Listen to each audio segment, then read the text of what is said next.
RTL Burkina passe sous la coupe du groupe Orange. C'est presque fait. Une délégation du groupe était aujourd'hui au palais de Kosiam. Objectif, faire le point de l'accord et présenter les ambitions du groupe pour le Burkina Faso. Des agriculteurs qui produisent 12 mois sur 12. Cela se passe sur les berges du barrage de Zanré. C'est dans la commune de Diabo. 2 campagnes de riz et une campagne de production maraîchère chaque année. Reportage à suivre. La région des Cascades, c'est l'une des plus belles du Burkina. La carte postale vaut le détour. Les sites touristiques sont nombreux dans cette zone du pays, tous aussi attrayants les uns que les autres. Seul bémol et pas des moindres, la plupart de ces sites attendent encore d'être aménagés et restent difficiles d'accès. Constat dans un instant. Et puis 24 heures après, c'est toujours le choc après le décès brutal de Papa Wemba en Côte d'Ivoire. Le roi de la rumba et de la sap a définitivement quitté la scène au Festival des musiques urbaines d'Anoumabo après plus de 40 ans d'une riche carrière. Papa Wemba, la star mondiale qui a bercé plusieurs générations de mélomanes, mourir sur scène, c'était son souhait. Voilà pour la une de ce journal. Mesdames et messieurs, bonsoir et bienvenue. Le rapport 2014 de la Commission de l'informatique et des libertés remis au président du Faso, c'était ce matin. Rochmar Christian Kaboré qui a également reçu une délégation de Amnesty International. Le groupe Orange, lui, est sur le point de finaliser le rachat de RTL Burkina. Ses premiers responsables sont allés faire le point des accords au président du Faso. Ils promettent le meilleur au Burkinabé. Compte rendu Konsoun Koulibaly et Monkoun Dabiré. Le réseau de téléphonie mobile RTL Burkina passe désormais entre les mains du groupe Orange. Les accords entre les deux parties sont en cours de finalisation. Dans le nouveau contrat, le Burkina devra gagner gros. C'est ce que la délégation d'Orange Afrique est allée expliquer au président du Faso. Le sens de ma visite aujourd'hui dans votre pays, au nom de Stéphane Richard, le président du groupe Orange, que je représente évidemment, c'était de dire la confiance, l'ambition qui est la nôtre et la volonté de pouvoir le plus rapidement possible se mettre au travail avec les équipes de grande qualité que nous avons rencontrées au Burkina Faso. Arokma Christian Kaboré, la présidente de la Commission de l'informatique et des libertés, a remis son rapport annuel 2014. En 2014, la CIL a mené des activités de sensibilisation et tissé des liens de coopération avec des structures partenaires pour une meilleure protection des données à caractère personnel. Cependant, des difficultés demeurent. Au niveau des réseaux sociaux, je pense que nous avons encore beaucoup à faire. C'est l'objet de la campagne d'éducation au numérique que nous avons lancée depuis 2014. Les jeunes utilisent beaucoup l'Internet, ils utilisent beaucoup les smartphones également. Donc ils échangent des vidéos, ils échangent des images souvent qu'ils ne devraient pas échanger. Donc nous menons notre campagne pour les sensibiliser et réduire vraiment les dégâts sur le terrain. Le directeur régional d'Amnesty International lui est allé informer Rochmar Christian Kaboré d'une campagne de sensibilisation et d'éducation aux droits humains qu'il compte mener au Burkina Faso. Une campagne dénommée Mon corps, mon droit. Ça concerne des questions fondamentales sur le mariage forcé, surtout l'âge du mariage forcé, l'âge légal qui est de 18 ans. C'est un travail que nous faisons auprès de l'État, qui est une première étape, mais la deuxième étape concerne, quand même, concernant les problèmes de société, c'est de sensibiliser les populations, tous les segments de la population. Après Kosiam, Alioune Tine s'est rendu à l'Assemblée nationale où il a encore plaidé la cause de la femme. Les élections municipales, c'est dans moins d'un mois, une autre période de ferveur politique qui s'annonce et les risques de dérapage ne sont pas nuls. 60 agents des forces de défense et de sécurité se forment d'ores et déjà à la gestion des conflits électoraux. Objectif, prendre les bonnes décisions, le cas échéant pour éviter le pire. Amadou Ilboudo, Amandine Lalsaga. Les élections restent un facteur déclencheur de violence et d'insécurité en Afrique. Les forces de sécurité jouent un rôle clé dans le processus de sécurisation des scrutins. Au Burkina Faso, pour faire en sorte que leur participation permette au mieux la tenue d'élections municipales sans heurts, 60 agents de défense et de sécurité sont formés ici en leadership et gestion des conflits électoraux. Ce sont deux formations parallèles qui vont cibler essentiellement les forces de l'ordre, parce que pour nous, les forces de l'ordre font partie intégrante des acteurs électoraux. Je pense qu'il est bon que des forces de l'ordre soient détentrices d'une expertise en matière électorale, surtout celles qui sont impliquées dans la sécurisation du processus. Organisé par le Centre européen d'appui électoral en partenariat avec la CENI, la Commission électorale nationale indépendante, la formation va s'étaler sur 5 jours et devrait permettre aux 30 gendarmes et 30 policiers participants de maîtriser toutes les étapes de fragilité du cycle électoral. À chaque étape, nous allons également développer avec eux tous les mécanismes. Et vous savez, quand on parle de prévention, on parle de résolution, c'est qu'il faut connaître également toutes ces phases-là. Et nous pensons que durant ces 5 jours, avec justement les modules que nous allons aborder avec eux, on gagnera et on va en tout cas être fin prêt pour encore réussir ce challenge-là et encore permettre au peuple burkinabé de se réconcilier avec lui-même. La partie burkinabé se réjouit de l'initiative du Centre européen d'appui électoral. Selon le ministre en charge de l'administration territoriale et de la sécurité, la formation permettra sans doute à mieux sécuriser les élections municipales, mais aussi et surtout de relever le défi, comme ce fut le cas pour les élections de novembre 2015. Les partis politiques, eux aussi, affûtent leurs armes et une chose est sûre, l'Alliance des jeunes pour l'indépendance et la République sera de la partie et ne compte pas faire de la figuration. Le parti de Adama Kanazoué qui vient de rejoindre l'Alliance de la majorité présidentielle était face à la presse aujourd'hui l'occasion de décliner ses ambitions et sa stratégie à court et long terme. Paul David Bambara et Ramatou Zida. Loin d'être déçu des résultats des dernières législatives, l'Alliance des jeunes pour l'indépendance et la République Agir est en lice pour les élections municipales du 22 mai prochain. Le parti de Adama Kanazoué présente des candidats dans le Kadiogo, l'Ubritenga et le Oué.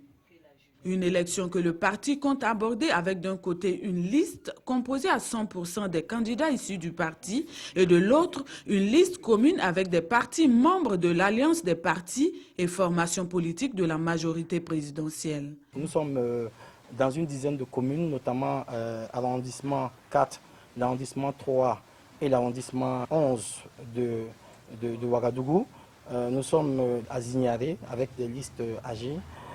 Ensuite, nous avons au niveau donc, de Apsuya et de Zitenga une liste commune avec le MPP et nous avons dans l'ensemble des arrondissements de Bobo-Dioulasso des listes communes avec différents partis membres de la PMP. De son adhésion à l'Alliance des partis et formations politiques de la majorité présidentielle, Adama Kanazoué s'explique. Notre choix d'aller dans cette majorité-là est un choix souverain, c'est un choix de notre parti, on l'assume tout simplement. Est-ce que nous allons perdre des militants pour cela? Nous ne croyons pas. Nous ne croyons pas du tout à cela parce que nous avons pris le soin de consulter nos bases avant de faire ce choix-là. Sur la question des actes d'incivisme au sein des établissements, le président de l'Agir condamne les attitudes de défiance vis-à-vis de l'État et en appelle à un sursaut patriotique de la part de tous les Burkinabés. Commentant le rapport de l'autorité supérieure de contrôle d'État sur la gestion de la transition, le parti dit faire confiance en la justice. Selon lui, les responsabilités doivent être situées pour le respect de la mémoire des martyrs de l'insurrection populaire. Et puis ce plaidoyer qui s'adresse à tous les candidats aux élections municipales, accorder plus d'intérêt à la santé sexuelle et reproductive des jeunes. C'est une coalition de 7 organisations de la société civile qui mène la campagne. Aujourd'hui, elle a rencontré les leaders des partis politiques engagés dans la course aux conseils municipaux pour porter son message. Souleymane Sanou et Estelle Judith Assorba. Mettre la santé de la reproduction et la planification familiale au centre des priorités des politiques de développement local, c'est tout l'enjeu de cette rencontre. Une rencontre qui s'inscrit dans le cadre de la campagne jeunesse et santé de la reproduction au Burkina Faso, avec pour slogan 1 million de voix pour la santé de la reproduction et de la planification familiale. Il s'agit ici pour les 7 organisations membres de la campagne d'interpeller les représentants des partis politiques sur le rôle que peuvent jouer les élus locaux en faveur de la prise en compte de ces questions dans les plans locaux de développement. À l'orée des élections municipales qui se tiendront le 22 mai 2016, cet atelier revêt pour nous, acteurs de la société civile, une grande importance parce que nous avons foi qu'une fois élus, vous serez pleinement engagés à soutenir la création d'une ligne budgétaire pour la prise en charge des questions de santé de la reproduction sur les budgets des communes et des régions. Les représentants des partis politiques devront au cours de cette journée d'échange cerner la problématique de la santé de la reproduction, notamment celle des adolescents et des jeunes. Une rencontre similaire est prévue dans les jours à venir avec les députés. L'objectif au finish est de réduire le taux de natalité et les maux dont sont victimes cette frange de la population. Eux sont sur le carreau depuis mai 2015, licenciés du département mine de la société Projet Production Internationale. Un an après, ils continuent de réclamer leurs droits. Ces ex-travailleurs auraient été licenciés pour avoir protesté contre des retenues opérées sur leur salaire. Mais le pire, c'est qu'ils n'avaient aucun contrat de travail et n'étaient pas non plus déclarés à la Caisse nationale de sécurité sociale. Explication, Jean-Eudes Bayala et Oumou Sissé. Licenciés en fin mai 2015, les ex-travailleurs de la société Projet Production Internationale PPI, département mine donnent de la voix. À travers cette conférence de presse, ils dénoncent un licenciement arbitraire dont ils ont été victimes. Notre problème est que nous avons été embauchés à PPI de façon verbale, on n'a pas été déclaré à la CNSS et ensuite PPI se permettait de nous faire des coupures illégales de 25% sur nos salaires et sur nos bonus. On a cherché à comprendre et ils ont dit que ce sont les impôts. On s'est dit que quand on verse de l'argent aux impôts, automatiquement on doit recevoir des quittances. Donc on a demandé des quittances en vain. On a essayé de rentrer en négociation avec PPI et PPI nous a simplement licenciés. Les ex-travailleurs exigent entre autres de la société PPI la restitution des coupures de 10 et 25% sur leurs salaires et sur leurs bonus, leur cotisation à la Caisse nationale de sécurité sociale, des certificats de travail et des indemnités de licenciement. L'affaire est en cours au tribunal du travail. Tout autre chose, pour poursuivre, l'association des parents d'élèves des écoles catholiques apporte sa lecture des récentes réformes du système éducatif national, que ce soit sur le continuum ou sur le nouveau programme du primaire. L'association décèle de nombreuses insuffisances. Elle interpelle l'ensemble des acteurs. Mokhtar Ouedraogo, Estelle Judith Assogba. L'Association nationale des parents d'élèves des écoles catholiques donne sa lecture sur les réformes en cours dans le système éducatif, le continuum et le nouveau programme du primaire. S'agissant du continuum, l'association note une augmentation du taux de transition du primaire au post-primaire, du nombre d'écoles, de CEG et la croissance des effectifs.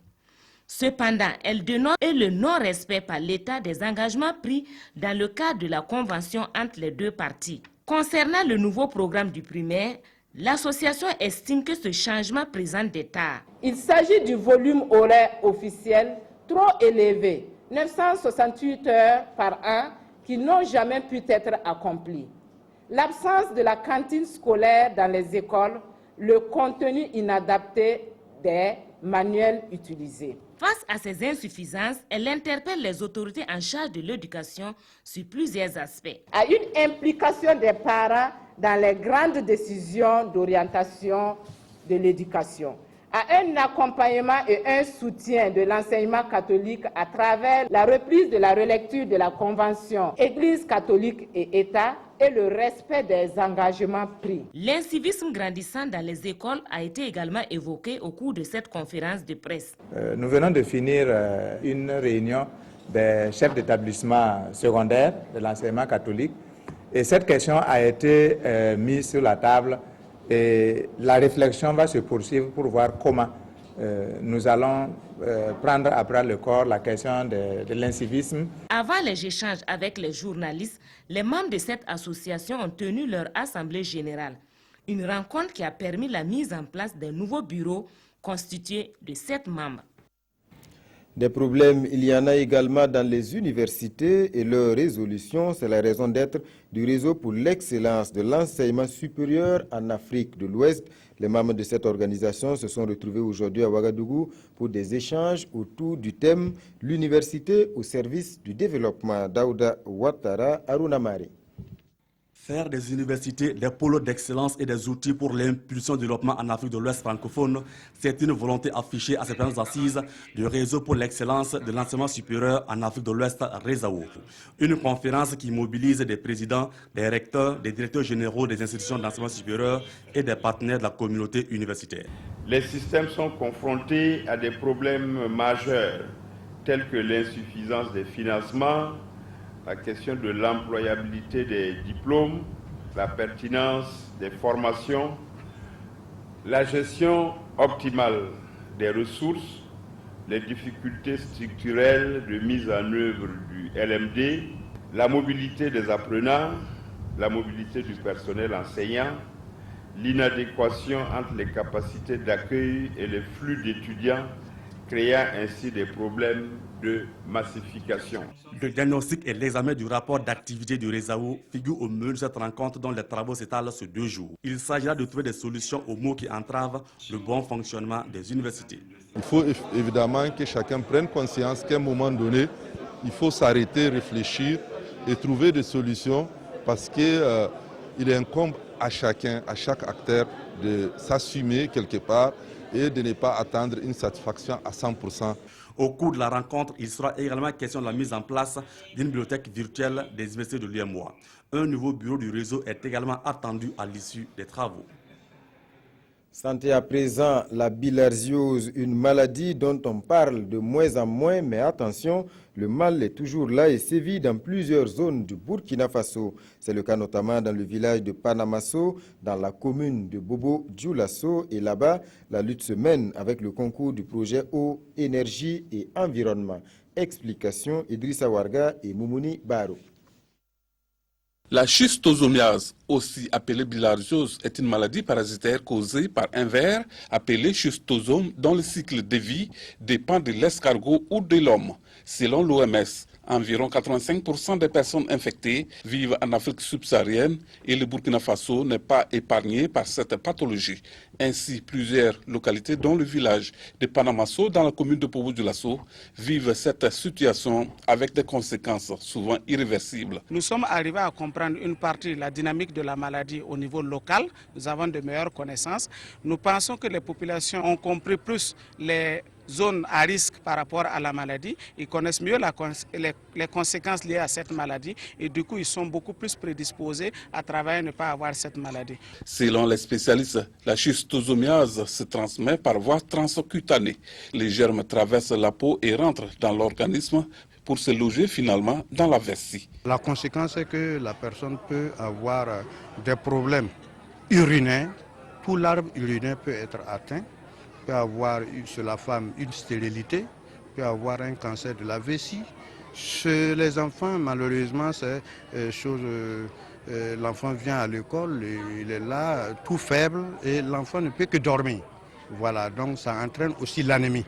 La lutte contre la schistosomiase est prise au sérieux.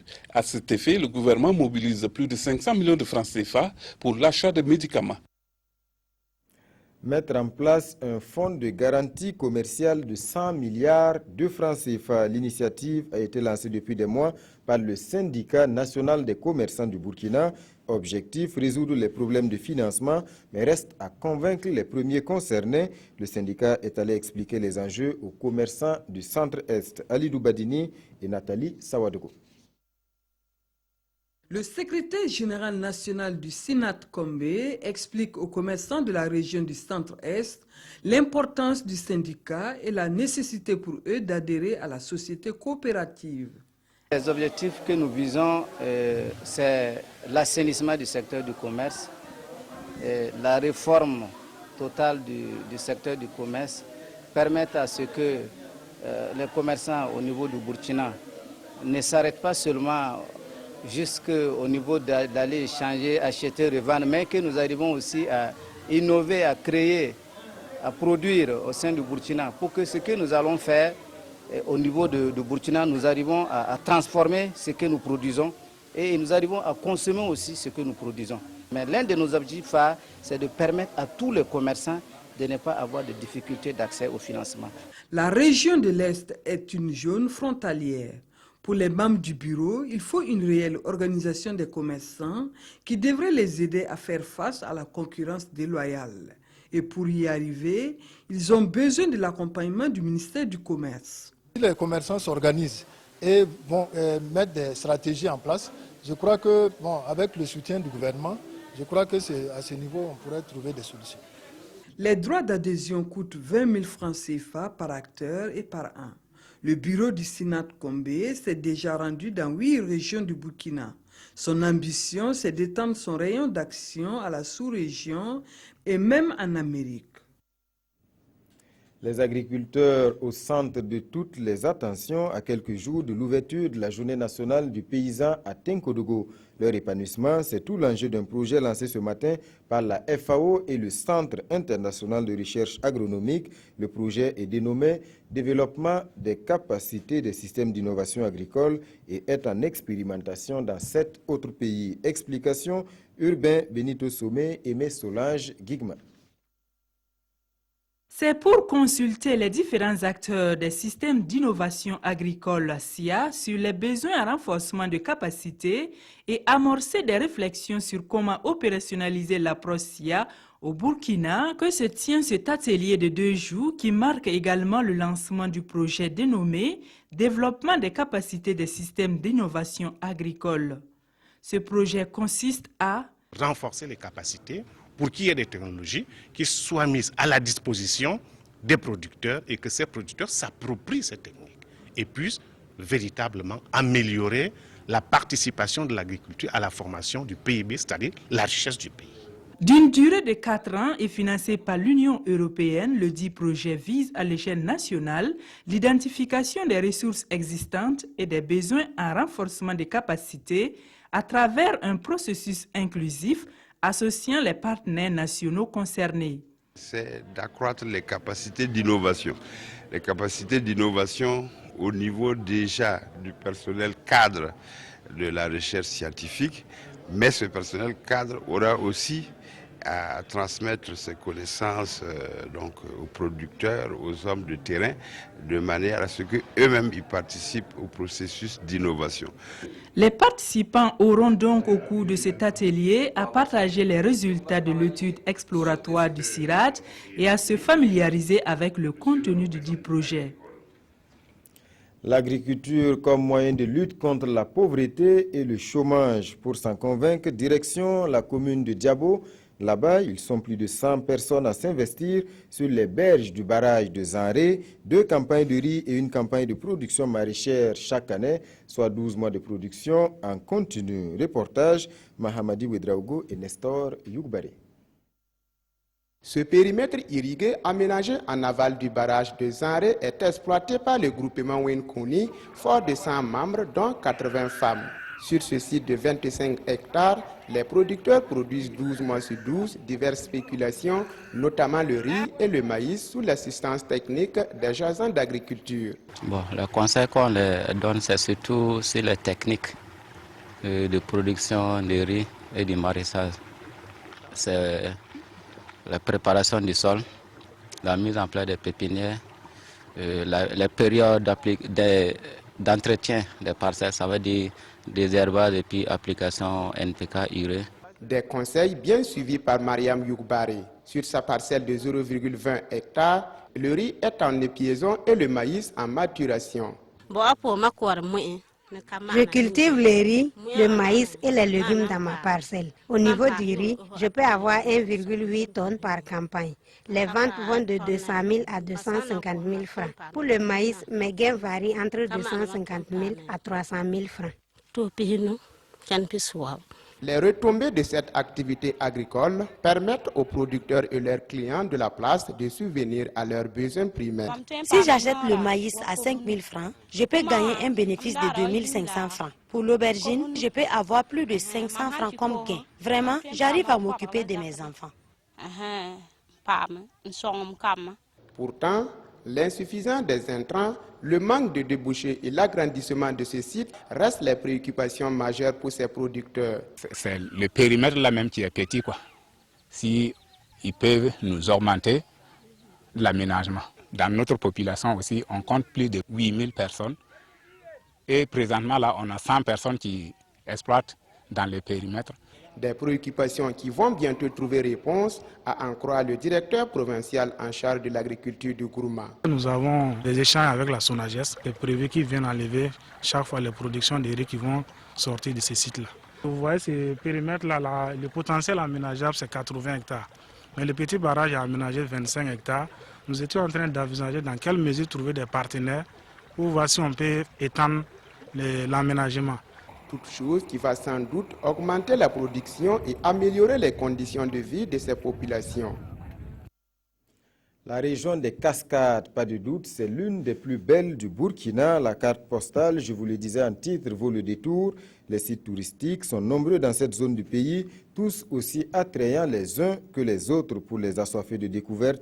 Et les amoureux de la nature, c'est la destination à ne pas manquer. Seul bémol et pas des moindres, la plupart de ces sites attendent encore d'être aménagés et restent difficiles d'accès. Reportage Martin Zerbo et Kadou Roumenki. Plus que des icônes touristiques, les pics de Sendou, le lac de Tengrila ou encore les falaises de Banfora ne sont plus à présenter. À côté de ces sites de renommée, existe une gamme variée d'autres sites peu connus, mais non moins attrayants. Entre autres, les cavernes de Douna, ainsi que le baobab sacré de Toumseni. Ça me fait 32 ans gardien ici. Après la mort de mes ancêtres, c'est le baobab même qui m'a choisi d'être son gardien. L'histoire de ce baobab, il a la puissance même. Il protège tout le monde. Parce qu'il est très puissant. Les cavernes de Douna, c'est un lieu de refuge. C'était un lieu de refuge des Turcs au temps reculé. On n'habitait pas ici, mais c'est lorsqu'on sentait qu'il y avait un danger qu'on donnait un mot de passe et que les habitants se retrouvaient ici. Vers la frontière malienne, au-dessus de cette falaise, il y a le village troglodyte de Niasogoni. Le site était encore habité dans les années 80. Il descend en bas ici pour une cultiver, et après il récolte, il les fait monter. Et pour l'eau aussi. Et c'est comme ça que ce peuple vivait dans les grottes. Et là, il y a un jour, il y a un missionnaire qui est en passage. Arrivé là, il a commencé à échanger avec les parents. Il y a d'autres qui sont d'accord avec lui de descendre, d'autres ne sont pas d'accord.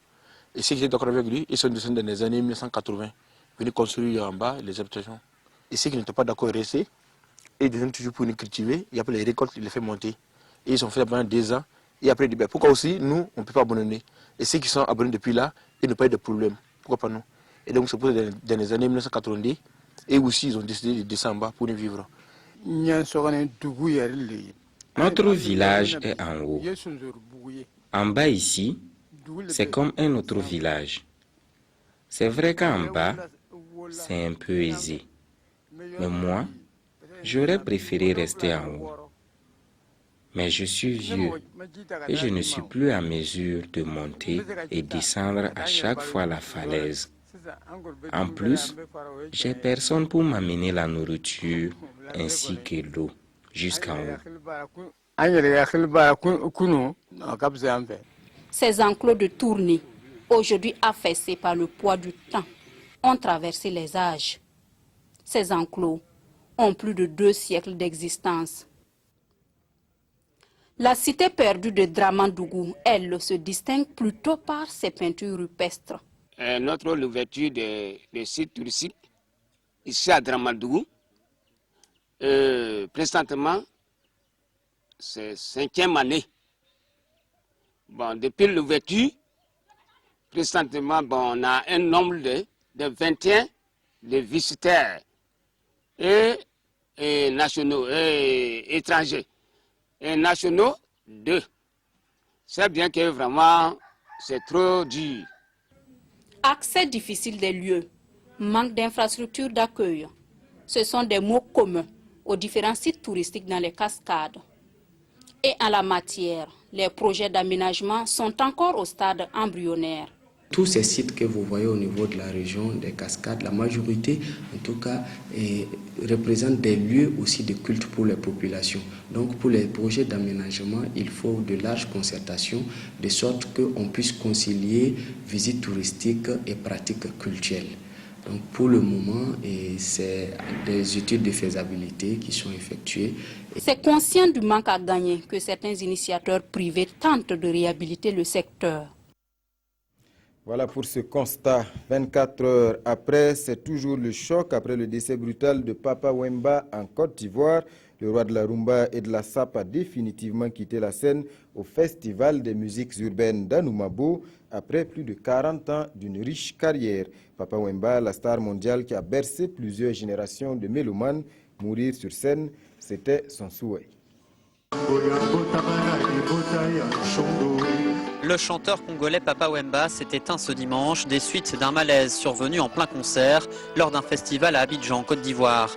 Roi de la rumba congolaise, il était depuis plus de 40 ans un des chanteurs africains les plus populaires, reconnaissable à sa voix au perché. Il a notamment collaboré avec Stevie Wonder, Eric Clapton et Peter Gabriel.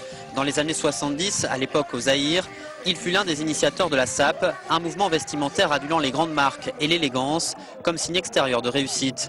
Il devient d'abord une star en Afrique centrale avec son groupe Viva la Musica, avant que les producteurs européens ne s'intéressent à lui dans les années 80. Âgé de 66 ans, il était père de 6 enfants. L'artiste aurait à plusieurs reprises déclaré vouloir mourir sur scène. Voilà, mesdames et messieurs, c'est la fin de ce journal. Merci pour votre attention. Dans un instant, votre magazine des sports avec à la présentation Christelle Paré. Restez fidèles au programme de la télévision du Burkina.